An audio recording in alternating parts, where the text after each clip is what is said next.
Welcome to episode number 4 of the Atlas podcast. I'm here on the Connecticut River back at Atlas headquarters, and we're excited to catch up with John and the crew out in Memphis, Tennessee today.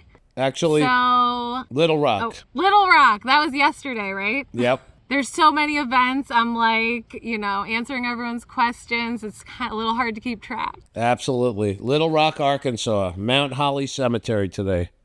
Amazing. I can't wait to hear about this past week. And I thought I'd start with a couple of Atlas updates back in the headquarters.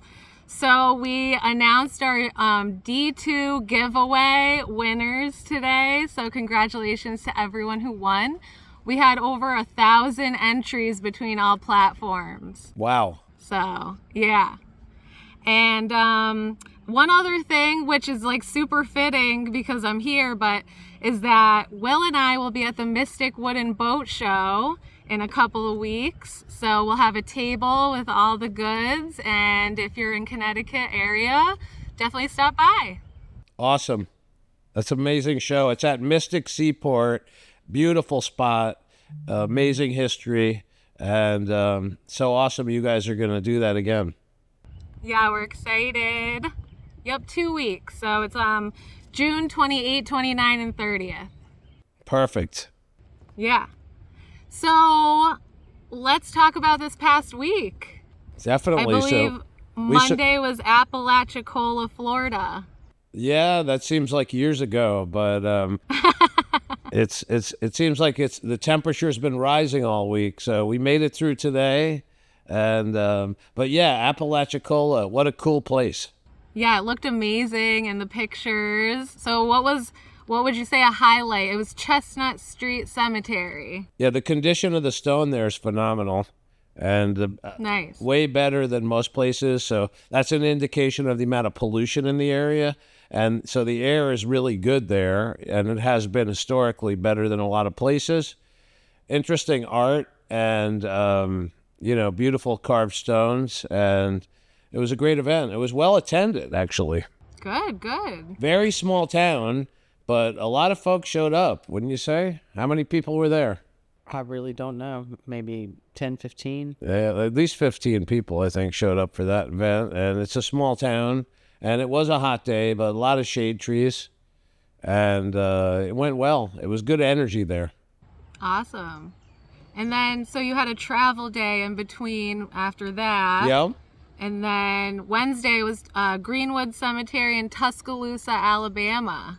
Absolutely. Interesting spot, in great need of help. But that was another really good event.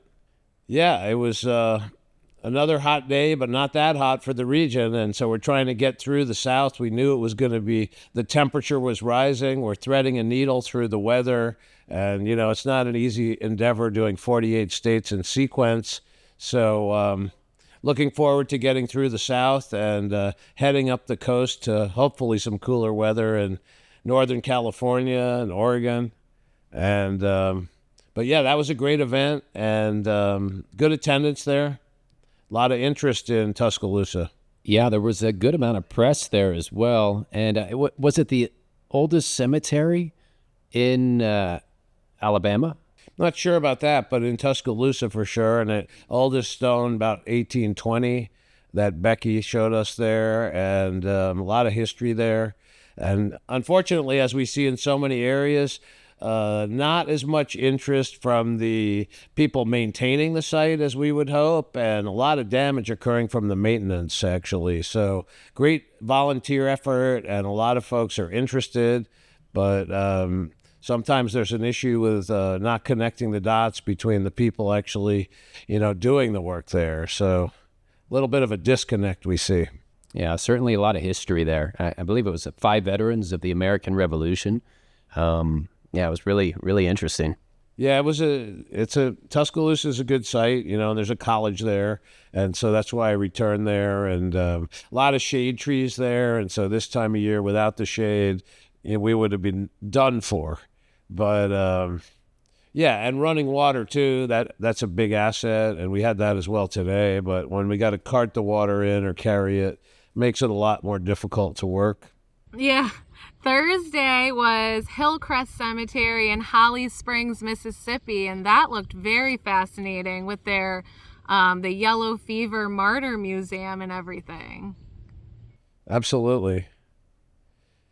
So yeah, the host there, Philip, he's kind of wears many hats, and he Yes. is the district attorney in the small town. So he's a lawyer, and then he also is one of the directors of the museum and a volunteer as well at the cemetery. And Well, that's awesome. And then yesterday was Elmwood Cemetery in Memphis, Tennessee. So that looked like a great day. yeah, every day's different, but yeah, the last stone we did there, it was good turnout. A lot of folks came in from out of town again, and Memphis is a rough town and not what it once was. Some amazing traffic getting out of there, but we're lucky we were going the other direction.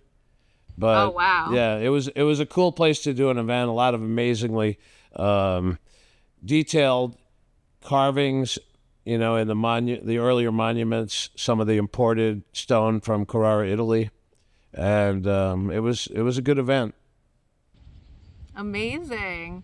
And then we wrapped up the week today at Mount Holly Cemetery in Little Rock, Arkansas. So that's where you are now, right? We got that done, and so we survived. So yeah, the 99-degree heat index wasn't the most pleasurable, but it wasn't too bad in the morning. Yeah, Steve Adams, the host there, the caretaker since 1996, great guy, helped to guide us on the tour, and so we incorporated that in some of the local history, and I learned a lot about the site. Very interesting how it evolved, and it's actually like in the middle of the garden cemetery movement. It was created, but it's not really a garden cemetery, so it's more of like a planned cemetery like Grove Street, but a lot of interesting monuments, and yeah, it was a good event. Fortunately, a lot of shade trees there. I knew that before we went there, so that was the saving grace today. Amazing. Well, I'm glad you had a great week. I still miss you guys. We miss you too. It's not the same without you. I know. I'll be back before you know it. Yeah, the days and weeks are, clicking by, so we start to lose track of the days here, and we're going to be covering a lot of ground and seeing a lot of sights, so it's going to be exciting how it all evolves. Definitely. I know there's so much more to come. So we completed day 15 today. I think 16. It was 16, but 16. Not 100% sure, but 3 full weeks for sure. And one travel day tomorrow, and then we're heading to Natchitoches, I don't know how you say it, Louisiana, and we're collaborating with Jason Church there. And we're excited to make it to Louisiana. And yeah, I'm getting resupplied with some Atlas deliveries there. Jason said some of the boxes arrived. I haven't had a chance to check with you on the tracking, but we're hoping the rest arrives on Monday, and he said they could ferry it over to the event. Oh, wow. But yeah, so Hey, John, you mentioned Jason Church before a few times. Yep. Maybe you could tell the audience a little bit more about him.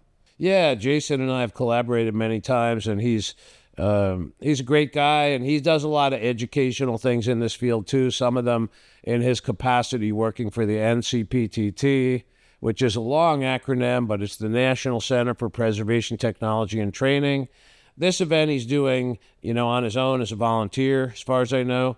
But he is a really smart guy. Very unusual because he is a scientist. He has a master's degree in conservation, material science, but he's also a worker and actually lifts big monuments with a tripod also. So it's a very unusual combination. Most scientists, like chemists that I've, met, are not hands-on people also. It's usually kind of one or the other. But Jason, he does it all.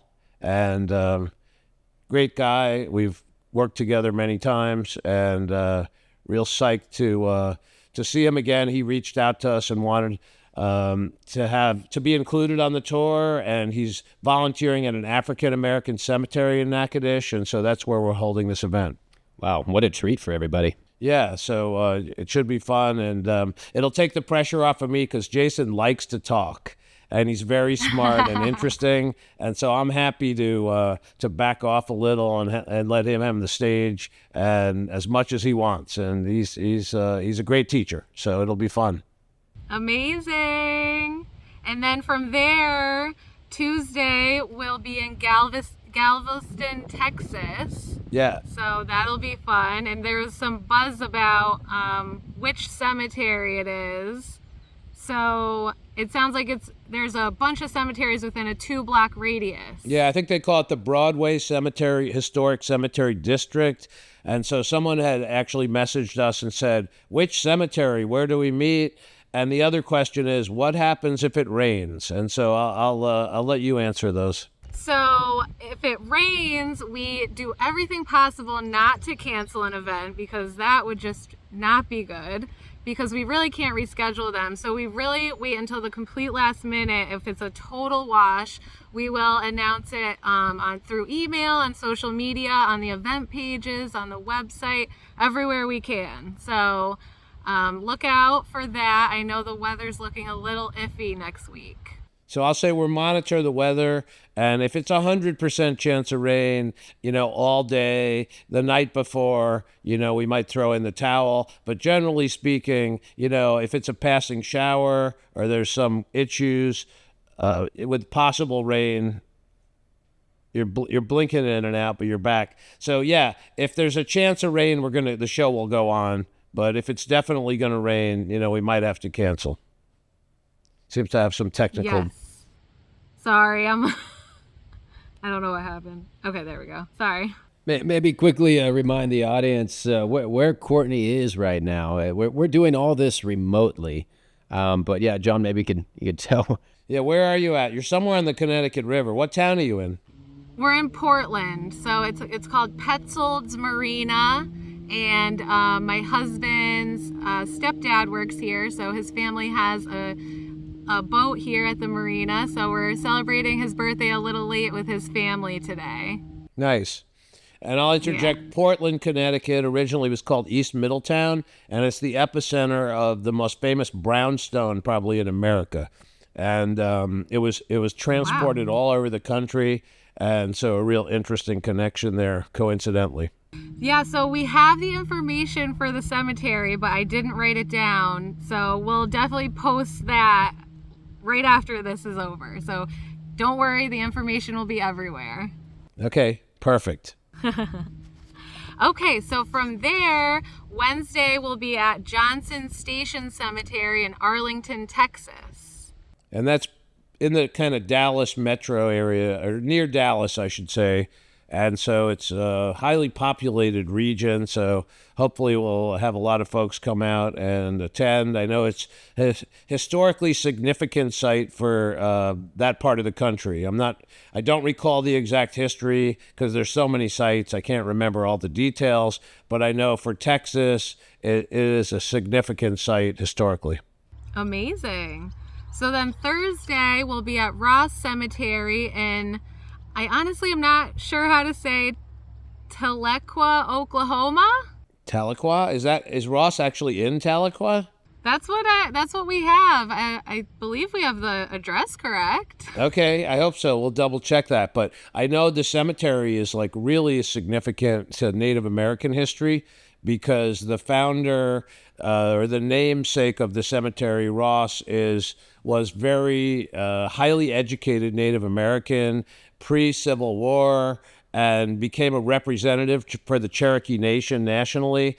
Quite interesting that his parents somehow became comfortable enough financially to send their children to the eastern United States as Native Americans to become educated at universities, and then so he moved back and was the treasurer of the Cherokee Nation, and I think also a representative in different capacities.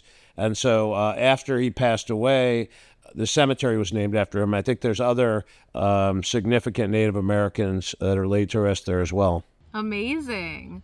Well, that'll be great. And then, so that's followed by a travel day next Friday, and you'll be off for Saturday to Our Lady of Guadalupe in Santa Fe, New Mexico. And Flip has just been so great in planning. And I mean, the main thing we know is that there's a McDonald's and a Dunkin' Donuts that are really close to the cemetery. Other than that, we don't have a lot of information. So it's a unique site, and it's not a very wealthy congregation, and so they're really happy to have us come in and help repair some of the historic gravestones there. How did you find out about the McDonald's and Dunkin' Donuts? You're a foodie. I know you like your nice meals at the end of the day, but I can't imagine you quite there after a long day of work. Courtney can explain that.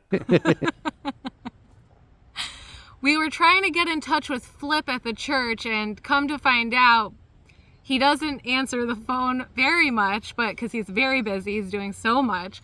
But we finally connected with him, and he's excited to have us. He gave us the gate combination, and he did mention that there is a Dunkin' Donuts and McDonald's very close by. So we'll be all set that day for I lunch. don't think either of us have been to one of those establishments on this trip just yet. But there might come a day where that's all we have, and that's what we have to eat. And the only information he provided was his name was Flip. And when I asked for, his full name or something, he said that I'm pretty well known around here. And so Flip is all you need. So I said, okay, cool. I'll go with that. And so in the first call, when I reached out to him, because we were having a lot of difficulty initially finding a suitable location in New Mexico, I targeted Santa Fe. And when I finally connected with him over the phone, we had a good conversation, and all of a sudden he blurted out some numbers. And I thought that he was giving me his phone number for further contact information, but in fact, he was giving me the combination to the padlock in the cemetery. So instead of actually giving me permission, he just jumped ahead and said, here's the combination, which implied you already have permission. So, well, Flip is the man. Flip, he gets things done. That's right. And he said he doesn't have a lot of time for emails, and he doesn't have a lot of time for phone calls. He said he definitely doesn't listen to his messages, so probably not a good thing to leave him a message.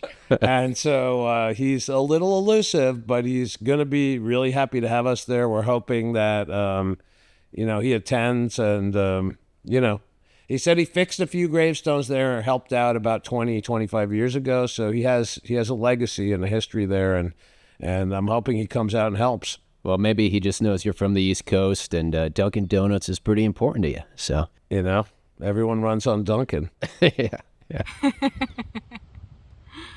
So speaking of permission, we want to thank everyone for submitting their questions and comments. We thought that would be a fun new thing to mix up the podcast and get some frequently asked questions out there. So one of the questions that we've had from Shelly in Greer, South Carolina, is about permission. So she asks, how do you figure out if you can just show up to a cemetery and start cleaning and caring for the headstones? And how do you find out who to get permission from? So anyway, on the 48 state tour, we're asking for people to already get permission granted before we, consider them as a location for part of the tour. But it turns out that in many situations, or at least some, they haven't actually fully done that. But anyway, as part of the tour, I just want to make it clear we've already been granted permission and we're collaborating with the local hosts. So we kind of have already crossed through that door. But when folks are asking us, just generally speaking, the answer is, of course, like a lot of things, it all depends. There's no one answer to the question because it depends partially on the state you're in. It depends partially on the age of the stones and your connection to them. And so generally speaking, if families have direct lines of, lineage, they can usually be considered to have some permissions, but it all depends on the state, and it's kind of a complicated question. So And if people are just looking to like take on like abandoned cemeteries as volunteers, then yet again, that's another question that's interrelated because certain states have laws. And I know in a state like Indiana, people can actually file some paperwork and then kind of take something on because there's like so many like small cemeteries like on the side of some side road, and there's no more people to care for them. Like they've died out or moved away, and they just get overgrown. And so some good Samaritans want to help out and take them over.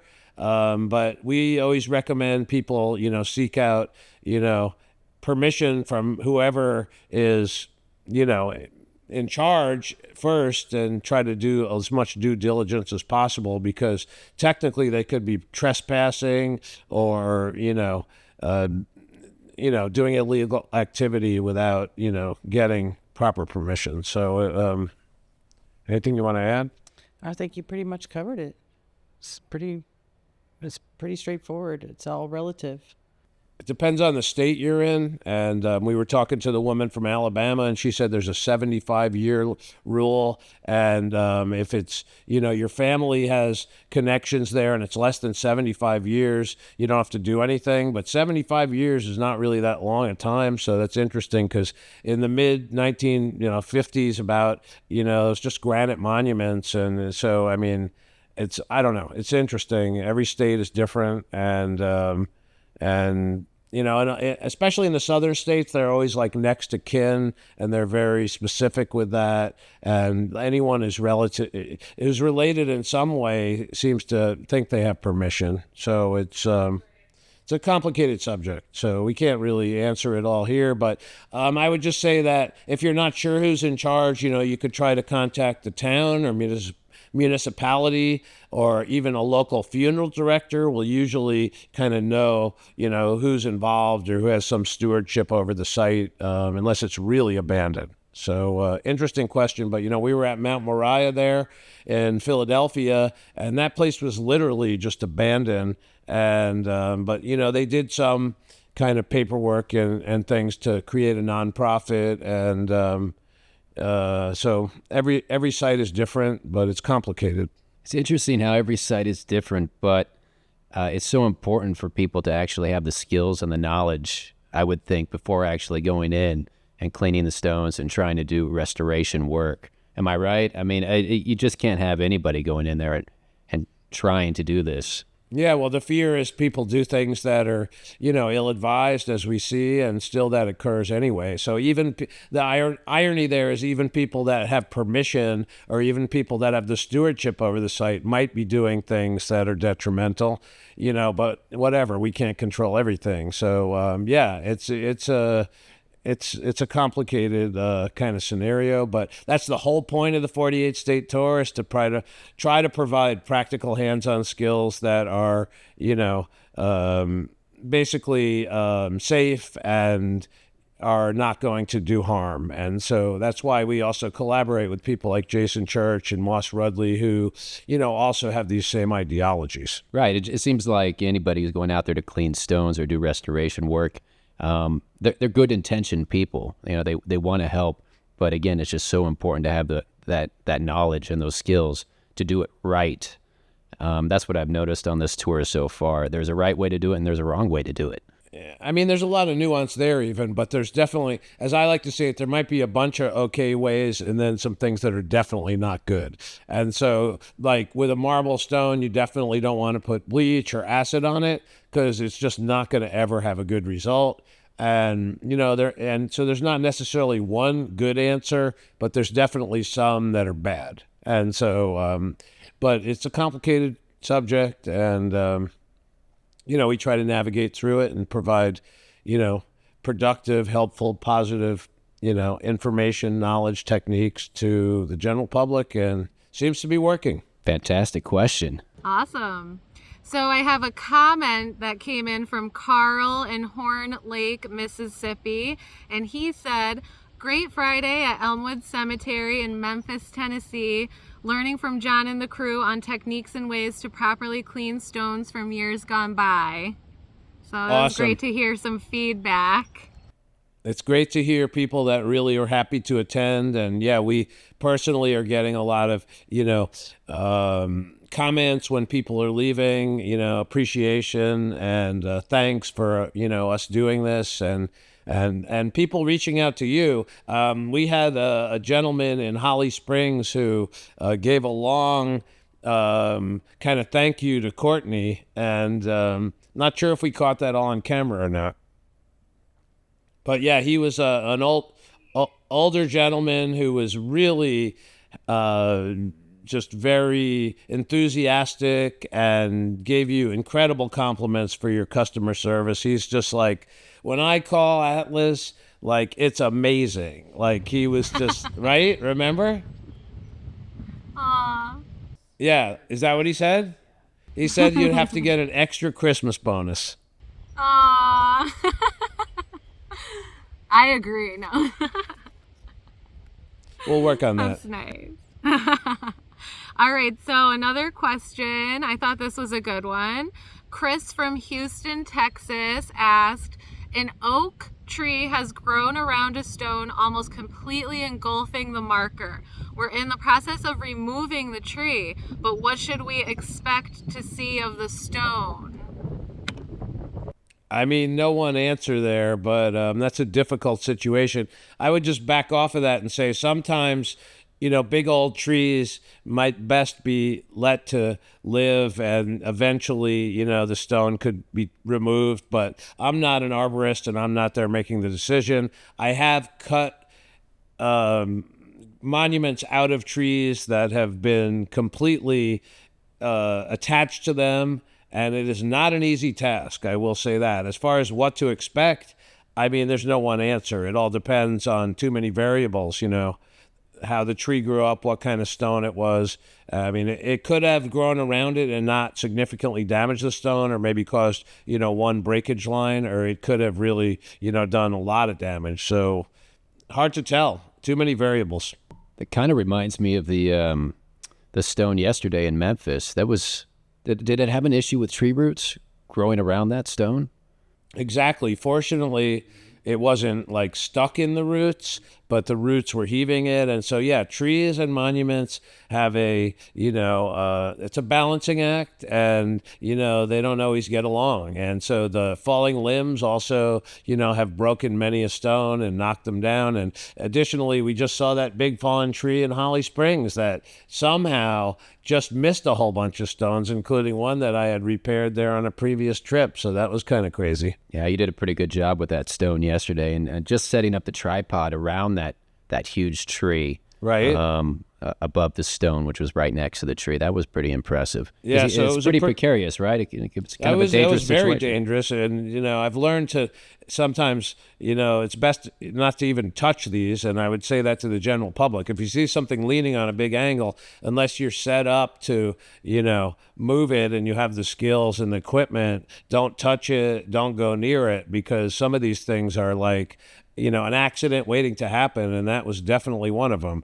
And it was hanging on the pins, and they were big pins, and that's probably why it didn't fall over, but it was very precarious, and so that was really a great example of what we can do and a great end result. And so that stone, as I like to say, was going to fall. It's not a matter of if, it's when. And that was a booby trap. That thing was waiting. It's big. How much do you think that weighed? Yeah, I calculated it was close to 500 pounds. Right. And I didn't do the exact math, but it was a 6-inch thick marble, like a thick tablet or headstone, and it had a lot of mass to it. So yeah, it was great to pull it off of there and lift it up, and it was rewarding. Everyone was really excited to see that done, and then jump in and clean it at the end. So yeah, Amazing. It was a big success story there on that, and a good way to finish the day. Awesome. So here's another question that we have been talking about behind the scenes. Preston from Brunswick, Georgia asked, have you considered creating a training class which meets a certain standard or criteria which might provide a certification? Yeah, that's an interesting question, and it's very kind complicated, but, certification for what, from whom, to do what, when. And so there's so many different situations, and America is like the Wild West in many ways. And so different regions have different, techniques and different issues, and some different ideologies out there as well. But it's certainly a good topic to consider. Really, people have to get together on a subject like that and form a group, like a trade organization or something. And it's just not an easy thing to come together on. But it's a great question, and I'm definitely planning on doing longer training. And so my techniques are not to focus on one solution, but the best solution to the problem that could be done, in a practical way. So like performing triage on a patient is the way I look at it. And so the more options you have, the more able you are to come up with the best solution. And so that's kind of the way I approach the subject matter. But we are planning on doing a longer, training for people to travel and attend for a few days, like say maybe 3 or 4 day long workshop like I used to do at the Campbell Center for Historic Preservation in Mount Carroll, Illinois. And we'll be working on that soon. So there'll be more opportunities for folks to learn that are really serious. And they could be, personally interested as a hobby, or they could get sent there by their, the cemetery they work for, or a municipality possibly as well. So we're looking toward having that come about really soon, and just follow Atlas and the 48 state tour for more information on that. Awesome. Yeah, we've been talking about that. So that'll be, I know a lot of people are looking for more intense training and, digging deeper into some of these techniques. Right.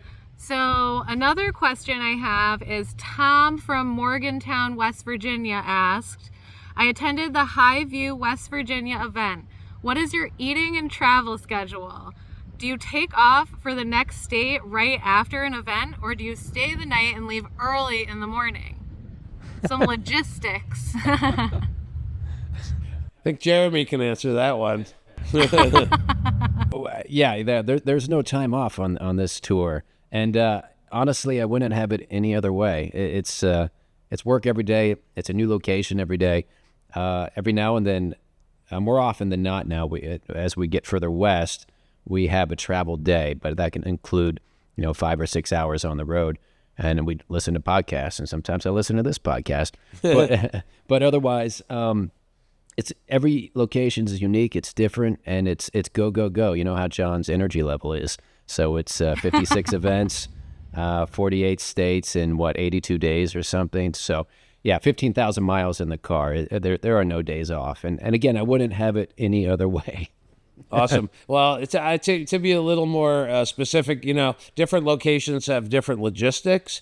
And so actually, like, we were able to come to this area, and have a couple days here, but it's a Saturday. But also the last two events were kind of not that far, so we were able to stay in one area and then go to like Holly Springs in Memphis. So whenever possible, we can limit the travel, and it's great to have 2 nights in a hotel. But generally speaking, after the event, we got to get to the next location, because like if you hang out there and do dinner, you're going to get tired, and you're not going to want to drive to the next location. So, nothing worse than having a big meal and then having to drive 4 hours, So the goal is to get where you're going first and then relax, and then get a great night's sleep, shower and whatnot.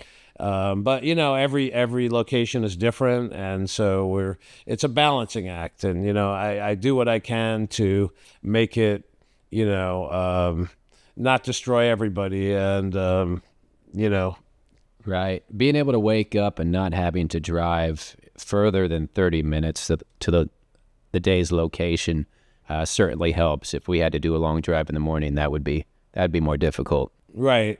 Getting up early and doing some driving is not too bad if you're in an area that's has no traffic, and it could be a scenic drive. It could be kind of, interesting. But yeah, it always puts pressure on you, and you have to get up extra early and then get to a different place. And so ideally, we're always getting to the location we're going to be within a reasonable proximity. I'll also say that we've landed in cities, a bunch of locations, and we don't stay in cities because, the parking, and unfortunately in America, there's, more crime and theft. And so we're, staying outside cities. So that's a factor to consider as well. But, depending on the city, like it worked out really well here. I mean, this location was less than 20 minutes away, and it's a really, nice area, comfortable hotel, and it's not that far from the city. So the bigger the city, the more of an issue. So it works out pretty well when there's no traffic. Yesterday, we were crossing the Mississippi River on the bridge, and that was wild. Yeah, it was crazy traffic in each direction. Oh, wow. But the opposing traffic, it was like 15 miles. They were just stopped. I don't know what went on there, but it wasn't good. But those surprises aren't that much fun. Yeah. Right. Anyway, we've done really well with traffic. I will say that. Oh, we have in weather too. Yeah, it's been hot, but hey, we haven't been rained out yet. Yeah, the heat's been building, but actually it's supposed to break a little, and now we got to deal with the rain. So there's certainly a chance we might have a partial rain delay, rain out. Well, every day's a new day. So eventually it's bound to happen, but so far we're on a roll, and it's going well. Awesome. So someone on social media, I looked for the comment earlier and I couldn't find it, but I wrote it down. They were wondering how many miles so far are on the Suburban. And then good question. That prompted quickly. Someone over at Atlas was like, we got to do a contest to see who can guess at the end of the tour the closest to the exact mileage of the Suburban. That's a great idea. It's awesome. It's all estimated, but because all the stops are on there, anyone could put them together and see. But obviously, we're going to hotels and restaurants and diversions to even get gas on the way or what we need. So yeah, that's a good one. I have not checked, and honestly, I have no idea. Hey, I found the comment. It's on YouTube from our last podcast. It's from K9 Striker. And this person said, so the big question is, how many miles on the new Suburban so far? Thank you for all you do at Atlas. Big smiley face. But Got it. If I had to guess, 2,500? 3,000? I don't know. We could do the math. I know it's going to be, there's great distances out west, and we've had a lot. It's opening up a little here, and we had a long ride to Apalachicola from Charleston, but we've had a lot of short rides, actually. And I tried to keep the distances down whenever possible. And in fact, selected locations that were tenable to make it possible, because, I would have loved to gone into the middle of some states or even do, 2 events in more states, but we never would have finished. So we had to balance out the reality of what we were doing along with the logistics and make it all possible. So I did the best I could under the circumstances, and it's going well so far. And we're happy to be here in Little Rock and looking forward to moving on to Louisiana. Woo! Awesome. Well, I think that also Josh, Aaron, and I wanted to wish you a happy Father's Day. That's tomorrow. So everyone's celebrating. Enjoy that. But yeah, it was great catching up with you guys. I'm so glad everything's going well. I can't wait for August. Awesome. Well, thank you for the wishes for the Happy Father's Day. The only reason I knew it was Father's Day is because you made a Father's Day sale at Atlas. So I didn't. That's about how in tune I am with the Hallmark holidays. What is the discount? What can people look forward to with a Father's Day discount at Atlas Preservation? So the Go Big Father's Day sale is 12% off orders 250 plus. Hence the Go Big. And we still have free t-shirts with orders 150 plus. So you can pick from any of our classic tees and the 48 state tour tees. So atlaspreservation.com. Awesome. And you got some more T-shirts coming in because they were so popular. They were selling so fast, right? We did have some folks wearing them. A gentleman in the Tuscaloosa event was wearing the tour shirt and a few other places. So we're seeing them pop up at events too. Love it. I love it. Yeah, we're getting our restock Tuesday or Wednesday. So we'll have all sizes back. So awesome. And we got all the sizes of D2 back in stock now too, right? yes, things that we can't keep on the shelves, you know. But we're stocked. We're ready for summer. And yeah, it's going to be a good one. Awesome. Well, thanks for joining us remotely. And hopefully you guys have a wonderful afternoon and evening and enjoy the barbecue or whatever you guys are doing for dinner. Thank you. I hope you get some good food too. You deserve it after week number 3. And I'll catch in with you guys next week. Yeah, we're heading to Dunkin' Donuts. Perfect. Awesome. McDonald's maybe. Or McDonald's, yeah, one of the two. We got so many options. Extra value meal. I don't think I'd ever see that out of you. Or KFC Taco Bell combo, right? OMG. All right. Well, thanks again for joining us. Send our regards to Will and his parents, and we'll catch up. We'll catch up with you next week at Atlas. Sounds good. Bye.